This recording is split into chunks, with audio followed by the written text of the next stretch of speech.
Okay,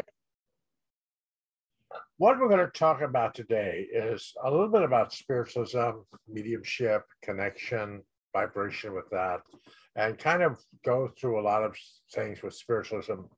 But the reason why I'm in the religion, I do spiritualism, why I'm connected to it, because I'm a doctor of metaphysical science, but I've always been part of spiritualism, connection to spiritualism. And I wrote something the other day. My wife likes it. I wrote something the other day that I think kind of surpasses and tells you what it means. It means to my vibration. All our purpose in spiritualism is not to convert the masses or to any dogma or creed. We're not concerned with numbers and building cathedrals of the world. Our interest in building cathedrals of the soul that are built through our own consciousness. The greatest temple that man will ever know is the temple within. And as spiritualism has always taught me, it's the temple within our being, the temple within our vibration that we are trying to nurture on this earth plane. That is the thing we're going to take with us. It's not the church we go to, because here we go to Colby Temple, people come to temple. But it's not like you're going to take that temple to spirit with you. You're going to take the temple or the cathedral you build within you. And spiritualism really starts off with the principles, and we believe in infinite intelligence. It's that connection to us, our vibration in us, our vibration of who we are, the vibration to our connection to the infinite source, the infinite vibration, the infinite connection. And in spiritualism, we believe that everything, your chair, your house, your land, your vibration, your body, everything is connected to infinite intelligence. There's nothing that's not connected. So then if we believe that, then we believe that everything that happens in and around our vibration is within divine action. So even though we look at it going, oh, that is not good. But as we move forward in our lives, we notice that maybe it wasn't really for us. It wasn't our connection, it wasn't our vibration, but to affect the universal energy. It's always affecting the universal energy or affecting that temple within our being. So we might experience something that we didn't quite agree with, didn't quite like. We didn't quite like that thing, but it always has that connection to us, our vibration. So building that temple. And as a spiritualist, we're building temples. We lose the fear of death. We lose the fear of that connection of death, that connection of the vibration of that connection of death, that connection of understanding. So if we lose that connection, that fear of death, and I've said before in some of these talks, it's not like we aren't afraid of dying, but what we're afraid of is how we're leaving, how we're eventually going to get out of this earth plane. It's not dying, it's not passing to the spirit world. We just move from here to there, from here to that direction. It's like when Mary was talking this morning today about a person sitting in the room attracted to the artifacts, the vibrations in the room. We always kind of wander through it. We check things out. We kind of see what's going on in the vibration. If we see what's going on in the vibration, so we're always checking with that connection, that vibration. So when we're looking at where we are in our lives now, we believe a phenomenon of nature, both physical and spiritual, expression of infinite intelligence. That still goes back to that whole vibration in our lives. Is everything is connected. Universal energy, our being, our vibration, our house, our people we have in our lives, that energy that they propel out and around us. So we live in Castaneda. So the question of this is, everybody is here in this group. And if you leave this group, you're here for a while, then you leave this group, you can feel a change of energy. You can feel a change of connection. When I left here and went to Tennessee, there was a whole change of connection when I went somewhere else than the energy that I experienced here. And as a spiritual individual or a spiritual being, we have to realize that where we place ourselves in that area, that vibration of our lives, that we place ourselves is how we affect our lives, how we affect that connection in our lives, where we are, whether our life is going to be pleasant, not so pleasant, or really bad. It's where we place ourselves, where we connect to that higher sense of consciousness. It goes the same thing with the healing in our lives, the balancing in our lives. If we don't accept the healing, if we don't think that we deserve the healing, if we don't deserve what Spirit wants to give us, we're probably not going to receive it. Probably not going to get that in our lives. If we allow ourselves to believe, or at least be able to accept, that's the key, is to be able to accept what's going on in our lives. Accept the connection to Spirit. Accept that Spirit is alive. Accept that. We accept that Spirit is there, then when we know that they have survived death. And we're the only religion that actually proves that you survived death as a spiritualist. We believe that you survived death. We prove it. We prove it through science, the philosophy, the religion, the science. If it wasn't for the science, you wouldn't have any spiritualism. Because the science is what proves that spiritualism is a fact. So science proves that we can connect to Spirit. We can connect to the vibration. We can connect, and you can know that we've connected to somebody in the spirit world. Walking through our house, we sense Spirit, we feel Spirit, we see them, we hear them. So we all have some kind of connection to how Spirit radiates within our lives, some kind of expression. Through our lives, we have some instance in our life, whether it's through a meditation, whether it was through some kind of dream state, or maybe it was just through you just seeing them or sensing them. So everybody has had some kind of experience with Spirit. We've had that connection or that understanding that they were there, that feeling, that conscious feeling that they were in the room with us. So we all have had that kind of expression. When I went to Tennessee, what I thought was cute, because nobody would talk to me if the church leaders were around. But you know, when they weren't there and the people were on their own, they'd all come up to me and tell me about all the spirits that were in their house. But if the pastor from the local Baptist church was in earshot, they wouldn't talk to me. They wouldn't speak to me. So, but everybody was having it. Even though they were in that church, they were still having it, but didn't have anybody to talk to it about. They were having that connection to Spirit. Personal identity. Now, people think that the personal identity exists after the change called death. What happens with that is, I'm a true believer that as spiritualists, a lot of the spiritualists do not believe in past lives, incarnations. I believe that we would live past lives. We've come back and forth from the spirit world and into other parts of the spirit world. But we revert back. We are a conglomerate of all the lifetimes we have ever lived. The only reason people come back with a personal identity of this lifetime, let's say you were in another lifetime and your name was Gloria, and you were a whole different individual than you were in this lifetime. And you went back to spirit world and you liked Gloria. You liked how you felt in that lifetime, so you became Gloria. But I want to connect to you. But the only people know you in this lifetime as the person you were here. You're going to show me what was going on in your life here, not from a past life and incarnation of where you truly are, where you were here. As somebody asked me the other night, I said, well,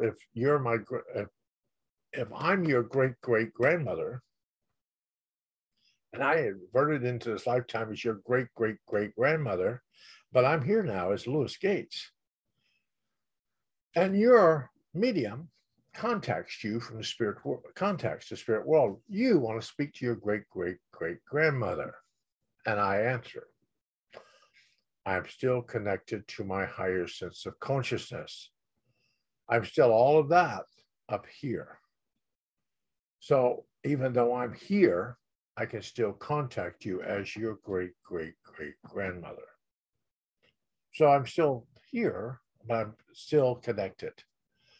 And that's when you get into this mediumship, this connection to mediumship. It's when you sit still, you get quiet, you allow spirit to work with you, allow spirit to connect to that higher sense of consciousness. You allow yourself to get up to your higher consciousness, which has all the information. It's all about your past lives. Why do people take you in hypnotherapy and take you into past lives? Why do they take you into your higher self? Because that is where the information is. That's where you've always been. That is you. That's your total vibration. You might get to the spirit world and you don't look anything like you. Mary that's here could be 6'4", blonde hair, blue eyes, most gorgeous individual you've ever seen on the other spirit side of life. This life, she's her. She's this person she picked in this lifetime. Might not be the person you want to be when you get back to the spirit world, but this lifetime, this is the body I chose. It's just the one I needed for this lifetime. This is what I needed. I needed this body, this family, this connection, this body. So everything you had, it was where you had to be. But who says that is who you are when you get to the other side? Sure, you're going to show it to me so I can bring forth your information to somebody here so they can recognize you, but it doesn't mean that is you as you are at this moment. If a child passes the spirit, sure, they grow up on the spirit side of life, but their energy grows up on the spirit side of life. But if that child has reverted and regrown and been in past lives, incarnations, that child will go back to be where it wants to be. We have a choice. I've always told my mother, always told me, you're going to go to the spirit world. Well, I'm almost going to be 70. So people are going to get older. What I want to be in the spirit world as an 85 or 90-year-old man? Or am I going to look like I'm 26, 27, 24? When you come see me in the spirit world, am I going to be 90 or am I going to be 22? My choice of how I appear in the vibration. We all have that free will and choice of how we achieve things in the spirit world. We do. It's from all these lifetimes, all these incarnations, all these lifetimes. So as spiritualism, we believe that you're creating your temple, your vibration. We don't need to put out numbers and dogmas and all this stuff out into the world and build these beautiful temples, have people come and worship at the altar. The altar is you. You have to worship at your own altar, work at your vibration, your connection. Sure, the churches are awesome in the spiritualist organization, but that's to get you with groups. Back in the day, they had circles, group circles, meditation circles. They had mediumship circles. They had circles where you would feed off other people's energy. You would kind of have all that energy in one room, so it would elevate your mediumship. It would elevate your connection to the spirit world. It will just elevate it. Elevate. So what happens is you have to figure out, what do you want from your higher consciousness? What do you need? Because the information's there. So all you got to do is tell your guys, what do you need? What do you need? What do you need to know at this point in your life? Probably I'm older. Some of you are older here. We're not going to ask for something we needed when we were 20. What do you need now? What do you need at this moment, at this vibration within your life? This vibration. What do I need at 70? What do I need at 70? I don't need what I needed at 40 because I don't need that. What do I need at 70 now? So you always look at that vibration within your life.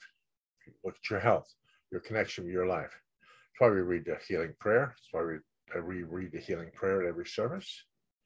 We read these declaration of principles, not to just hear ourselves talk, but to allow that to radiate within your being, like an affirmation. So that affirmation plays in your vibration.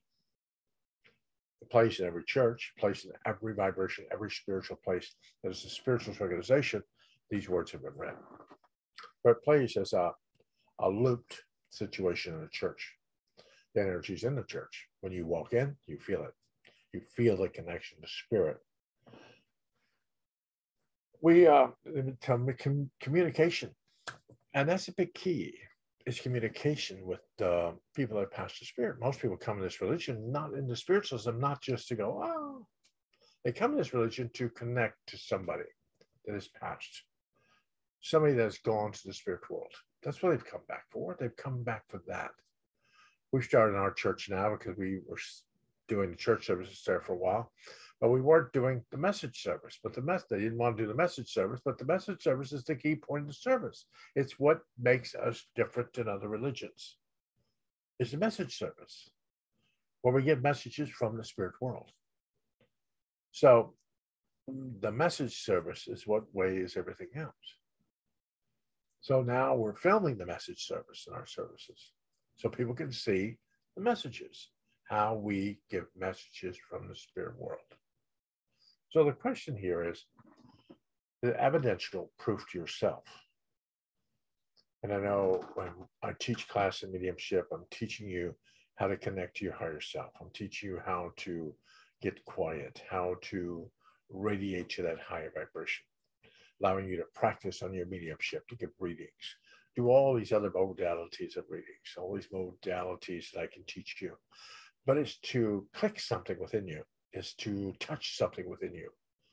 That I might teach you something, you go, oh my God, that's perfect. That's just exactly what I want to do. Exactly that works for me. Because I can never force you to walk a path the way you're supposed to walk. Can't force you. And that's where people get into teaching and different things in their vibration. They get in these parts of their vibration. They go, you have to do it this way. You have to walk this way. My father used to say, you need to walk this way. You got to believe in what I'm telling you, walk this way. Never get in the kingdom of God if you don't walk this way. Well, it's not how I walked. It's not how I worked. Not how I did it. So I could never get that walk that he wanted me to do. And a lot of religions, a lot of teachings, a lot of situations, I can't get the walk. I can't get that walk down. I have to be me. I have to be my vibration. And that's why I teach you in mediumship and spiritualism. You can't give up what you have learned in your life. You can't give it up.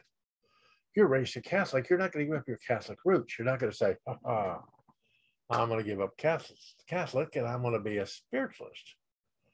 Well, the Catholic is going to be there. It's going to be there. Christianity, be there. Protestant, be there. Everything will still be there. Sure, you can profess to be a spiritualist, but you're a mixture of different modalities. Everything you've ever learned, everything you've actually put in your vibration is who you are. So if somebody says, oh my God, you have to give up everything you got to be a spiritualist, well, I'd walk away from that church. But first of all, you can't just be a spiritualist because you have to keep what you have within your being. It's who you are. It's who you became. It's who we have all become spiritualists, but not everybody has always been a spiritualist, but we become spiritualists. I was raised Baptist. My grandmother was Catholic. My other grandmother was Baptist. My other people in my life were Native American. I mean, different things in my life were different religions, were all over the place. But I picked spiritualism because that's what I grew into. That's what I grew through in my life. So don't feel like Louis, I have to give that up now because I'm this. Who says you're that? Who says you need to be that? Be you. Be your vibration. Be true to your heritage, your vibration. Because there's parts of the Catholic religion, parts of the Christian religion, parts of all these religions that will have some kind of effect in you. When somebody was talking the other day about the Bible, it's like, oh, Bible. It's a good guidebook, extremely good guidebook for you. You can pick something out of the Bible, you can show it to me and say, Louis, look at that. This means that. But I can look at the same package and get something totally different. Same passage, but read something totally different in it. That comes in any books, the Course in Miracles, any book that you want to pick up. You could say, this means this to me. But I could read the same situation and say, no, it means this. So we have to realize that if it means a certain situation, always remember that you're not wrong. It means what it's supposed to mean to you, to your vibration, you and your connection to spirit. In every religion, it is the highest morality is contained in the golden rule: do unto others as they would have you do unto you. It's in every religion, some way, some fashion. It's in every religion. Do unto you as you would have them do unto others. Do unto yourself what you expect others to do unto you. Do unto yourself. If you treat yourself badly, the other people will come in your life and treat you badly. If you don't trust yourself, people will arrive in your life, they will not trust you. Treat yourself the way you would want the world to treat you. Prosperous, healthy. Marie said, prosperous, healthy, and very much alive. Treat yourself as if what you want everybody else to treat you as. If you don't believe in yourself, you don't believe in the vibration of your life, you're not going to get people around you to be attracted in your life to believe in you. If you put that energy out, remember, it soaks itself up. We're all like sponges. All the energy we propel on ourselves gets soaked into our vibration. We wear it like a badge. And if we allow that badge to shine, people will be attracted and they will bring in our life what we believe that we deserve. What do you deserve? What do you want in your life? The Spiritualism teaches you that you are connected to the higher sense of consciousness. We have guides, we have people that are following us throughout our lives, helping and encouraging us. People that are related to you in this lifetime are not your guides. They are not. They are helpers. They are walking through. They are here to help. They are here to encourage. They are not your guides. They are helpers. They're here to help. So between your helpers, your family members, your people who loved you, your guides, your master teachers, your master instructors, all these people that follow you, you have a pretty good sizable group that usually will follow you within your life. Not all of them are there. I teach people when I have my classes, if all your guides are in the room with you at all one given moment when I'm giving you a reading, they're having a board meeting and you were not invited. It means there's something going on in your life if all your guides are here. Because you're in trouble. I need to help you. Not all your guides should be here all at one time. So don't expect them all to be, because if they are, it means that we've got trouble and they're having a board meeting. And they have to try to help you. They have to try to encourage you in some way. But remember, your guides are there to be instructional, help you, bring you to a higher vibration. When I talk about the gatekeeper, the one that lets everybody out, the physician who takes care of your health, the alchemist who actually creates things in your life. These are three major guides that follow you throughout your life. Those are the archangels, guides, master teachers, all these other people. But they're there to give you instruction, to try to help you along the path.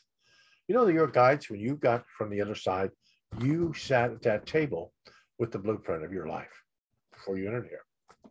Your guides knew exactly what the blueprint was, knew exactly what it was going to curtail, when you were going to be born, when you were going to die, who was going to be in your life, where you were going to be, the major key points within your life were all on that blueprint.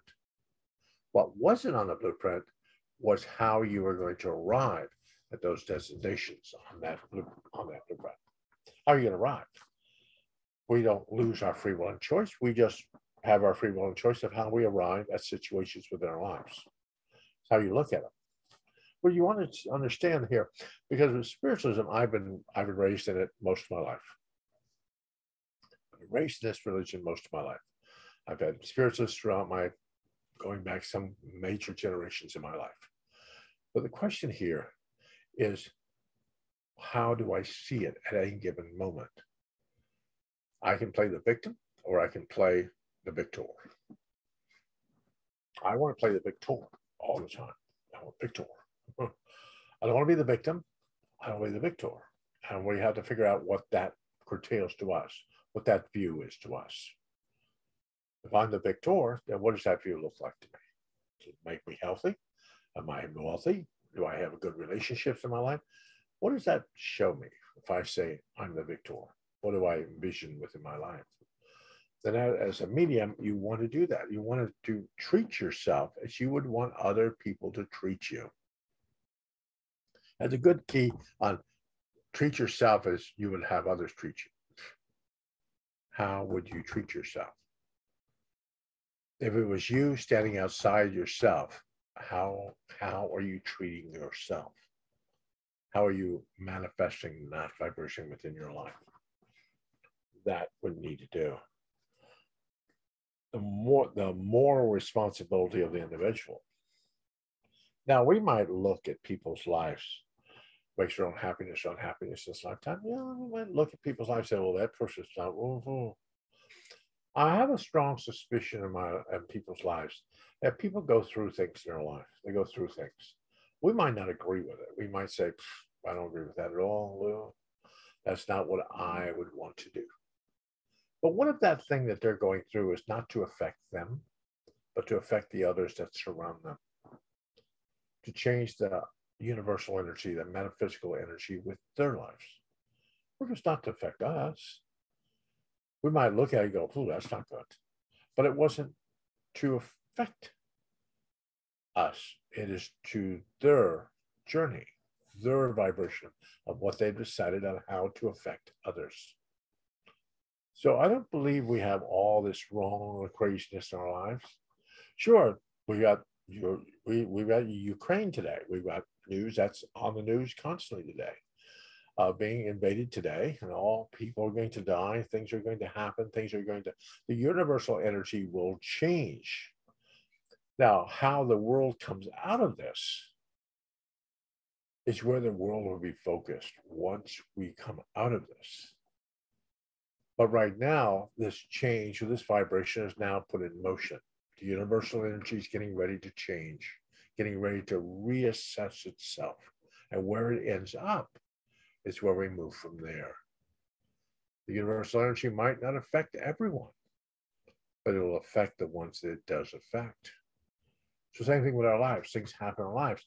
Boy, it affects us, but sometimes things happen don't quite affect us as bad as it affects other situations because it was not meant for us. It was meant to affect the universal energy.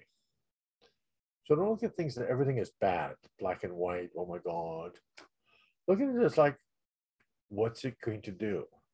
If you put something in motion, my mother used to say, if you put your mouth in motion, make sure your mind is in gear.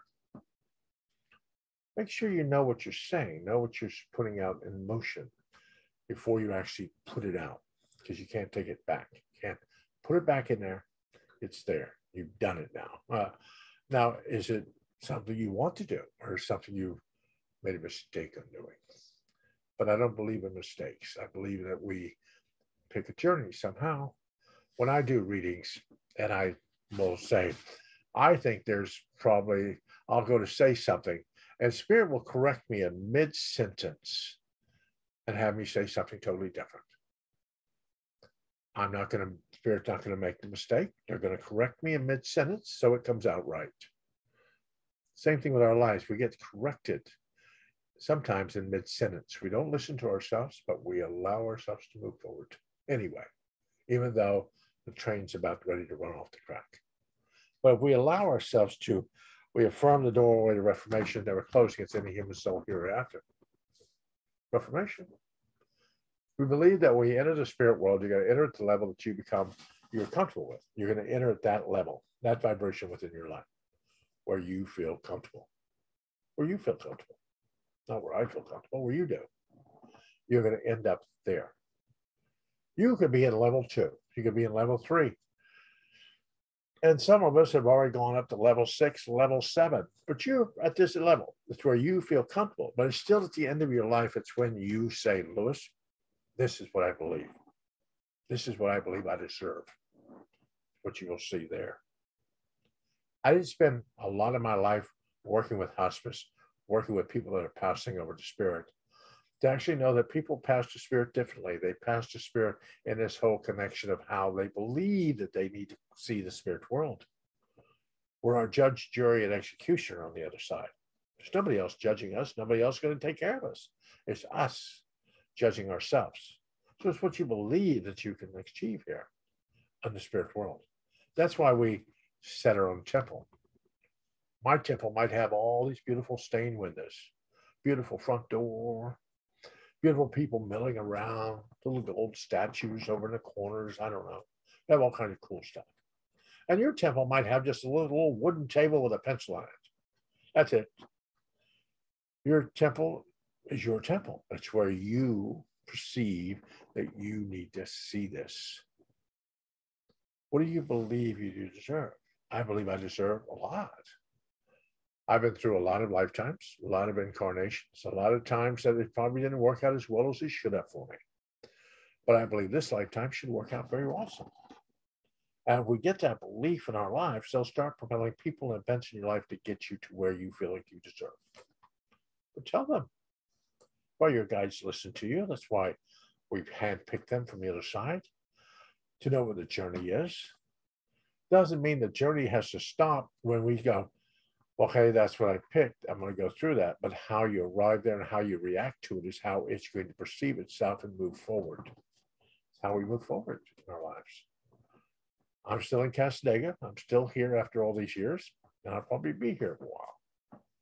But the question is, I will be here as long as Spirit needs me here.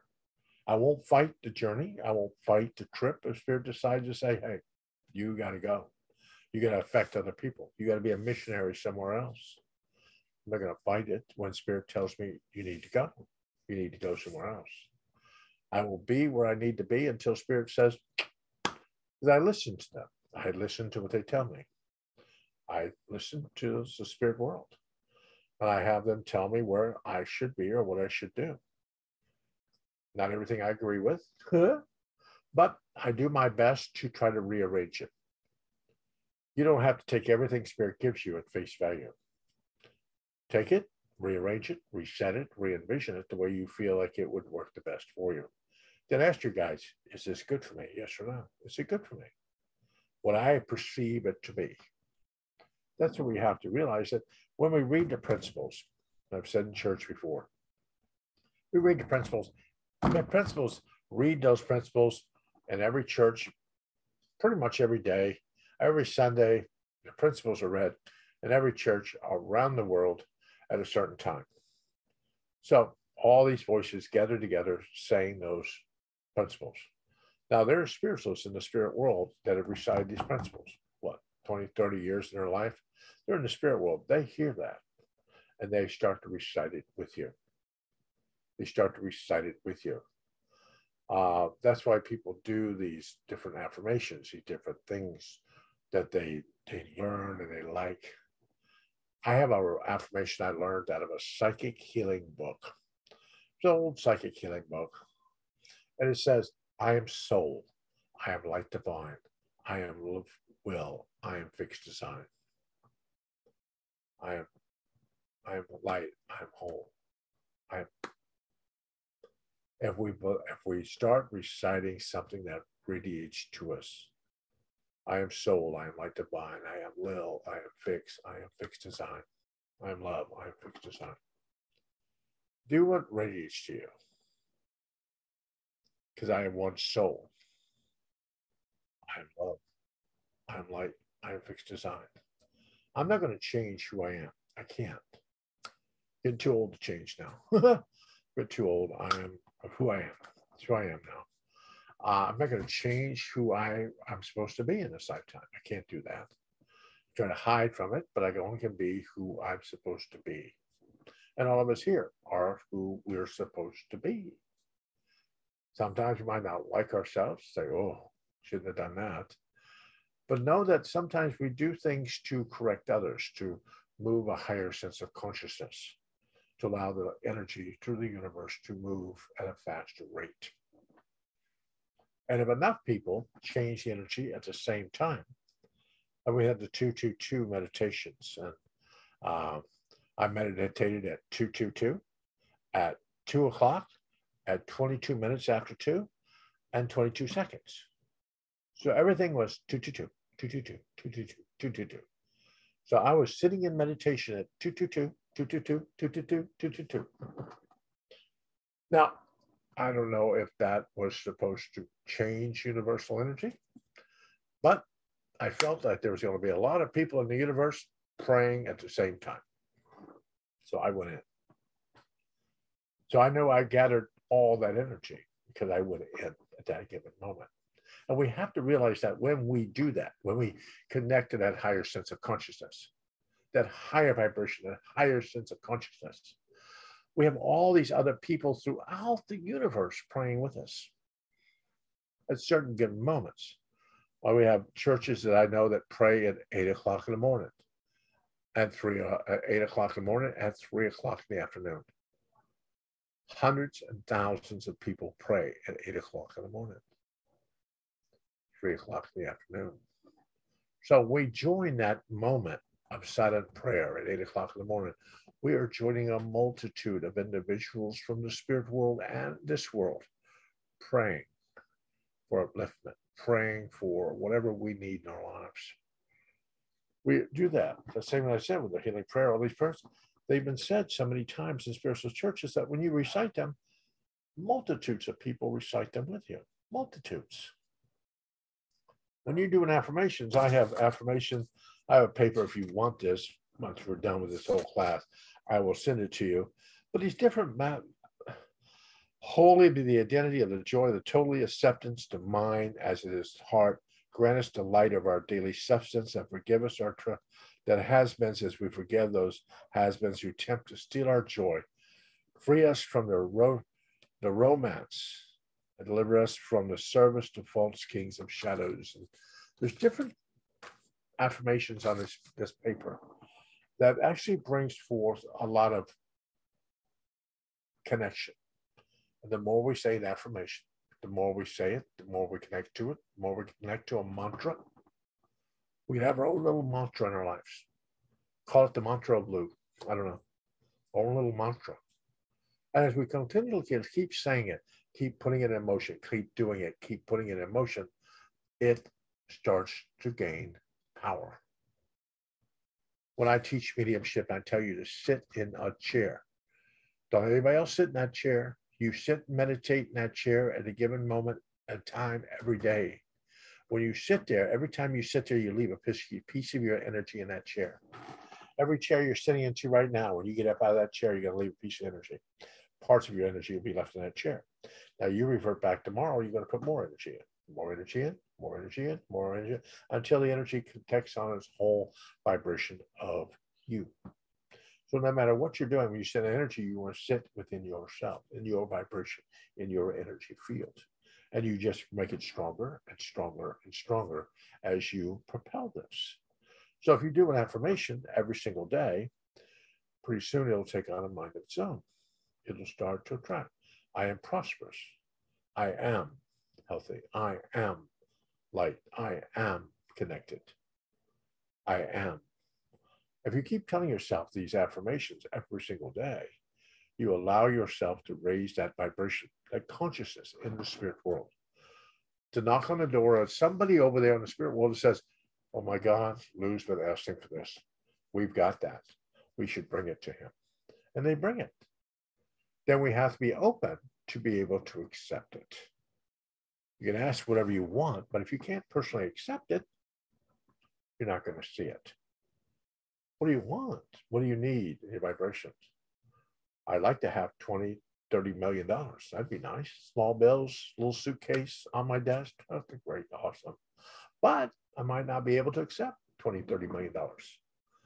But I might be able to accept $1 million.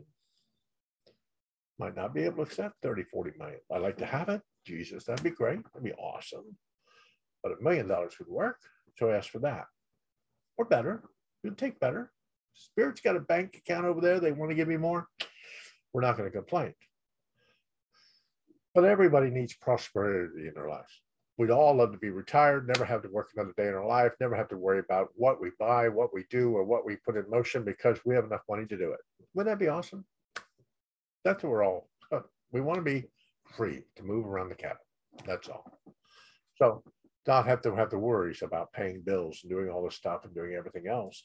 Just be able to enjoy ourselves on this life walk. And if we're supposed to, why can't we?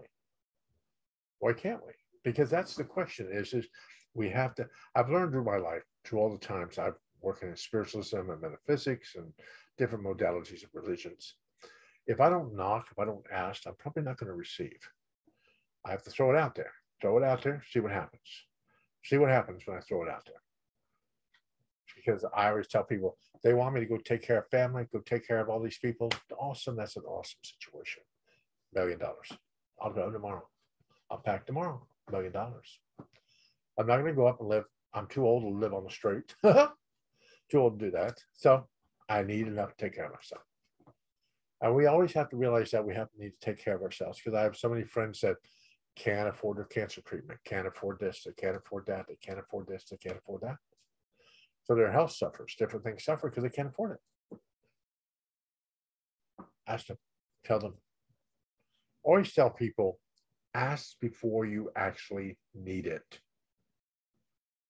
If you've got pretty decent health now, ask for health now. Ask. Perfect health, the reason why not. Ask for health. If you have money right now, you're okay. Not too bad. Ask for money now. Don't ask when you have to beg for it, because your mind will play tricks on you. It'll play tricks on you. It will play tricks. So ask for the prosperity, the money in your life now. Not when you actually are in dire straits. And now, oh my God, we've come to the altar. We're going to start to beg. Asked. My father used to always say, when he ran the church, people always come to church in their moment of need. When they didn't need the church, they wouldn't show up. But when they needed the church, they were in the pews. When we're in our own personal life, don't get to the point that you have to be in the pew to ask for what you need. Maybe driving to the church, ask for what you need, because you're okay. Ask. I've always believed that in my life. I've always had what I've needed in my life. I've always had what I needed, like more, but always had what I needed, because I believe that I deserve it. I believe I deserve it. We all work hard. We all take care of people. We all have this balance in our lives. And our lives are different, but we all balance this vibration within our lives.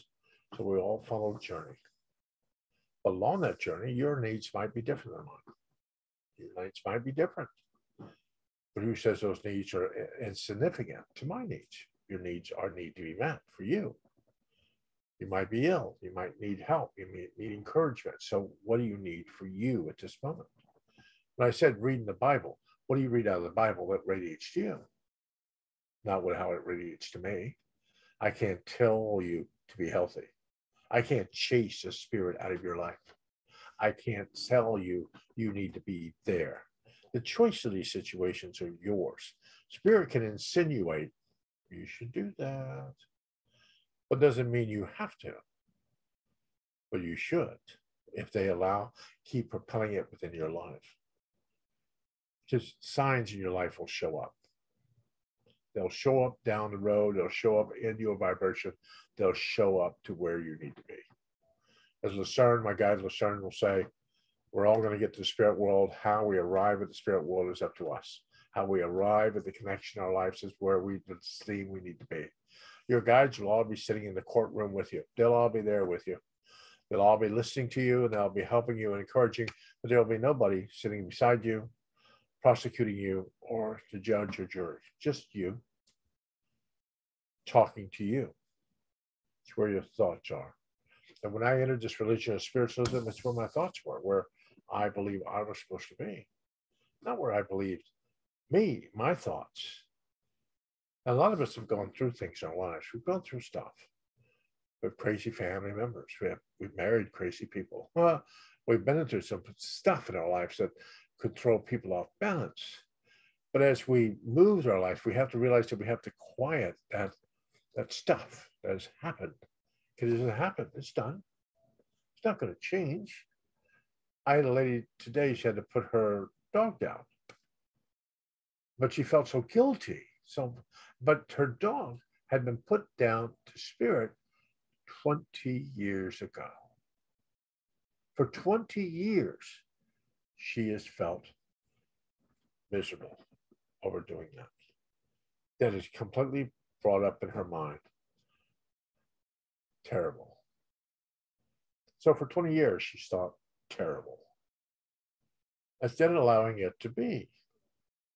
things we do in our lifetimes, we have to look at and go, okay, that happened. Whew, whew. What can you do today? What can you do next week? What can you do?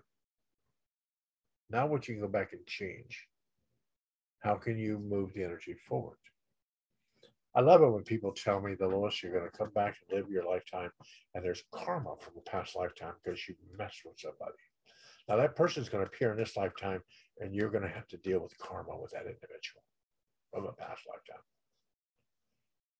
If we really look at this logically in our lives, it means that time does not stand still. Whatever happened in a past lifetime can never be the same as it was. Never follow the same path, never follow the same journey, never follow the same vibration. It cannot be the same. What you do in a lifetime, what you do in an incarnation, is set within that incarnation. Because what are you doing? You're affecting your temple within you. You're affecting the people that are in your life in that lifetime. You're also affecting the universal energy. So when you go back to the spirit world, those lessons for all the universal energy, the people that were part of your groups, your vibration, have now been answered and done. You come back here, they're not going to light the old candle and bring it out from, they're not going to dust it off with a little feather duster and bring it out and light it again. They're going to make you a whole new candle for this lifetime. So remember, each one of you here today, you have your own candle. It's a brand new candle. It's not from a past life. It's a brand new one. Brand new incarnation in this lifetime. You're going to live this lifetime until you eventually get ready to go to the spirit world. You'll go back. You'll put your candle down. All of a sudden, that candle will be thrown away. It will not be used again because the lifetime is done. I truly believe that. I believe in the lifetimes, the incarnations I've had. You can't, sure, the people could revert back into your life, but not to do the same life lessons, not to do the same connection you had in another lifetime, but new connections, new vibrations for you to learn from and to raise your vibration and the vibration of the spirit world. And spiritualism teaches us through all the teachings within spiritualism that we are the power. We are. We addressed our path. We address the people in our lives. We address how we feel. We address where we're going when we leave this earth plane. We see the whole vibration. We have to believe that we deserve it. See, it comes back to, do you deserve the money? Do you deserve the health? Do you deserve this? Sure, we could be going through health conditions that are going to take you back to the spirit world. It could have been your choice to say, hey, this is how I want to go. This is where I'm going. But how we arrive doesn't have to be this crazy journey being sick, but it could be a journey that takes you into the spirit world. So but ask yourself, perfect health, the reason why not? Maybe there's something going on in your life that you need to adjust. Maybe it's something that's there. It's been there and it's going to take you back. I have a friend of mine who, he was from Haiti, and he believed people in Haiti put a spell on him. His name was Gustav. I remember him. He believed a spell was put on him from the people in Haiti, voodoo spell. And he believed it so much, he lost weight, he got very sick, and he died. And Gustav was pretty healthy till he believed so hardly they had put a spell on him and he was going to go. And sure enough, he got ill, lost weight, and he died. It's when we believe something so much, so strong within our being, we bring it into existence. That considers everything. We believe so strongly in health that your cells in your body have no other option but to comply. That's what mother used to tell me. Have every cell in your body have no other option but to comply with perfect health. Think it so strongly and have no other option but to comply. Same thing with prosperity in your life. Think so hardly that you have prosperity in your life that every molecule in the universe has no other option but to comply with their existence of prosperity.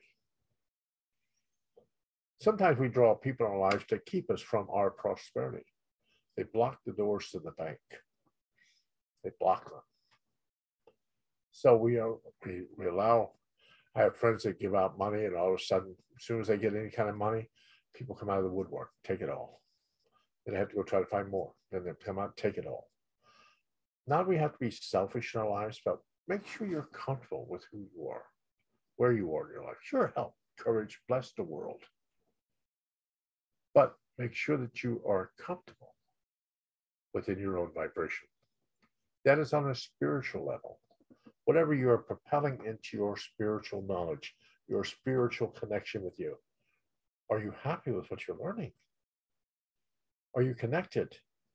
There's a book that I have, an older book, it's called The Ways of Spiritualism. And it has all these other things. It's written by National Spiritualist Association. It has the healing prayers, a whole lot of things of what spiritualism means. And there's all kinds of different books. There's the Spiritualist Manual. There's a History of Spiritualism. There's How to Become a Spiritualist by Burroughs. There's all kinds of different books to read. Find what book radiates to you and read it. My biggest book that I've read in my life that affected me was The White Book by Ramtha. Ramtha, Ramtha, The White Book. And when you read that book, if you've had other incarnations, other lifetimes, you start reading that book and you go, oh, I know that. I know that. Oh, yes, I know that. I know that. I know that. The book made sense. It made really good sense to me, even though it was written by Ramtha, who was a guide to J.C. Knight that had been gone for. He was known as the Wind or the Ram, but he wrote this book with J.C. Knight, and what he was saying, oh my God! I said, no, that's it. That's it. I know all that. It brought back memories of knowledge in my life and inspiration. And books should bring back knowledge of inspiration to you. And remember, don't change your life. Why? Don't change it. Make it better. Why change it? You're still just going to take, as Louise Hay said, if you're not happy in the home you're in, and you're miserable in the home you're in, if you sold that home and moved to another home, you just take the miserable stuff with you to the other house. You won't take that happy situation in another home. You take the miserable stuff because that's what you're bringing. It's all being loaded in the truck. Be happy where you are so you can be happy where you're going. Happy where you are. Bloom where you're planted. Bloom there. I'm like this big flower here in Casadega. I got big thorns too. I'll stick you. I'm here. I'm ready. I'm ready. I can be quiet or I can be loud. It's my choice. But remember, maybe you have a partner in your life that has your back, that even works even better. It works really better. But remember, you are the catalyst to change your life. You are. You're the catalyst to do this. You have to realize that spiritualism is a way. It's not the only way. Christianity, Buddhism, Catholic, they're not the only way. There are many ways to the spirit world, many avenues, many doors, many places to go. Don't believe that I have the only key. We all get sent down here with a key. Some of us on this earth plane just take us longer to find the key. But we eventually find it, whether we're here or we're wandering around the spirit world. And we finally go, oh, I found the key. And we move forward. You don't get stuck in the spirit world in one little location and go, oh, I'll never get out of here. You learn in that location till you can move forward. The door to reformation is never closed against any human soul hereafter. So even though something is in this lifetime, you propel in the spirit world. You fell where you needed to be. So you don't stay stagnant somewhere, waiting. You are always learning. If you have all these guides and people that protect you, you're going to have all these guides and people protect you on the spirit side of life. All these people are going to protect you. They were conscious enough to send them with you when you came here. They're conscious enough to give you guides when you get there. You don't end up at the front desk at a large hotel over there in the spirit world, and there's nobody there. Nobody to help you. Nobody to help you with your bags. Nobody to check you in the room. Nobody to get you upstairs. You don't even know where your room is. No, you will know where you're supposed to be until you move forward. Then you'll always be instructed of what you need. Same thing here. As you need stuff, Spirit will try to produce in front of you what you need. Repetition. If you see a doctor's name, you say, well, that's strange. Then you see it again. Then you see it again. And you've already asked for perfect health, but you keep seeing this name or this profession. You pay attention because it has arrived in your life for your guys to show you. They'll try to show it to you. So you're looking for repetition. A lot of the things in my life, I always look for repetition. Look for things to sign. Somebody told me the other day, 111, 222, 333. Those are, I see those, Lou. Then you should stop right at that moment and say, okay, I see what you're trying to tell me. What are you trying to tell me? What are you trying to tell me? What are you trying to get my attention? Why are you trying to get my attention? What are you trying to tell me? Every time I see 111, 222, 333, 444, I stop that given moment. I say, okay, I see you put this in front of me. Why? Why? Then I watch. Sometimes Spirit will just hit me with it. I'll know. Other times they'll put repetition things in my life for me to see it. They'll keep producing it in my life. But if you see something that's repetitious in your life, just say, okay, I see it. Why? Why? Don't allow that. Just don't let it pass. You go, Lou, I keep saying 111. Did you stop and ask them why? Did you stop and say to them, why is that happening? If a lot of things are happening in your life and it's the same thing happening day after day after day, you should stop and say, okay, why is that happening? Why? What are you trying to get my attention with? And I hope this helped you today, but spiritualism is not a way for everyone. It's not. But I want you to have your own temple, your vibration, your temple within your being. What do you believe in? What is your first rule in your temple? When people enter your temple, what's your rules? What is your 9 principles that appear on the wall in your temple? What are your principles? Not because they're mine. What are yours that appear on the wall in your temple within you? And when you get that down, Spirit will read the rules and know exactly what to bring you. Make sure you clear the vibration. Get your own rules down. Get your own vibration down. Allow Spirit to work through you in that direction. But thank you guys for me. I'm going to